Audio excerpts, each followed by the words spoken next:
After spending 8 years working for the International Fellowship of Reconciliation and fully realizing its profound impact that its truly remarkable work has had in support of human rights, non-violent action and social justice, we were compelled to make a mixed media film to creatively tell this very powerful story. So in the fall of 2009, we began our most ambitious film project to date. And by the end of 2011, we wish to complete it with your kind support. Living history. How the International Fellowship of Reconciliation influenced social change around the world. We want to tell the I.F.O.R story, which will be a carefully woven mix between documentary, feature film, and actuality. With stories that come from I.F.O.R members themselves, presented in an engaging and creative way, while also cooperating with volunteer actors to recreate some of the key moments in I.F.O.R history. The film will be produced in high-definition 35mm motion picture film look and use digital storytelling, cartooning, animations, and other techniques, as well as feature great Creative Commons and live music. The history of nonviolent activism, the civil rights movement, social justice, gender equality, and human rights would not be complete without the International Fellowship of Reconciliation's work, which spawned the creation of the American Civil Liberties Union, Amnesty International, the Congress of Racial Equality, and numerous other groups. In 2010, Egyptian peace activists asked the Fellowship of Reconciliation for permission to reprint and translate a comic book produced by the Fellowship about Martin Luther King Jr. over 50 years ago to use in their nonviolent campaign to remove the Mubarak regime from power.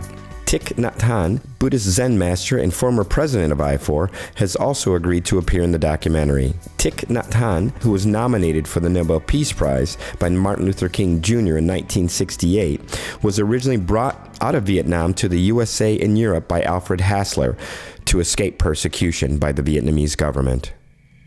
During the civil rights movement in the USA, F.O.R field secretaries Glenn Smiley, Bayard Rustin, and James Lawson, who Martin Luther King Jr. called the leading theorist and strategist of nonviolence in the world, organized the Journey of Reconciliation, the Freedom Rides, the Tennessee Lunch Counter sit-ins, and trained Dr. Martin Luther King Jr. in Gandhian nonviolent tactics and strategies. Muriel Lester, a stirring speaker and writer, served as I.F.O.R traveling secretary throughout the world and worked alongside Mahatma Gandhi fighting for India's independence. During World War II, in the south of France, thousands of Jews and other refugees were successfully hidden and smuggled to safety by I.F.O.R's André and Magda Trocmé, who led the villagers of La Chambon to establish a haven in the midst of Nazi and Vichy terror. Hildegard Gossmeier, Jean Goss, and Richard Dietz training in active nonviolence led to the 1986 People Power movement's overthrow of the Marcos regime in the Philippines. Hildegard and Jean's work in Latin America with Nobel Peace Prize winner Adolfo Pérez Esquivel led to the founding of CERPAC. Founded in 1919 in response to the horrors of war in Europe, I.F.O.R has taken a consistent stance against war and its preparation throughout its history. Perceiving the need for healing and reconciliation in the world, the founders of I.F.O.R formulated a vision of the human community based upon the belief that love in action has the power to transform unjust political, social, and economic structures.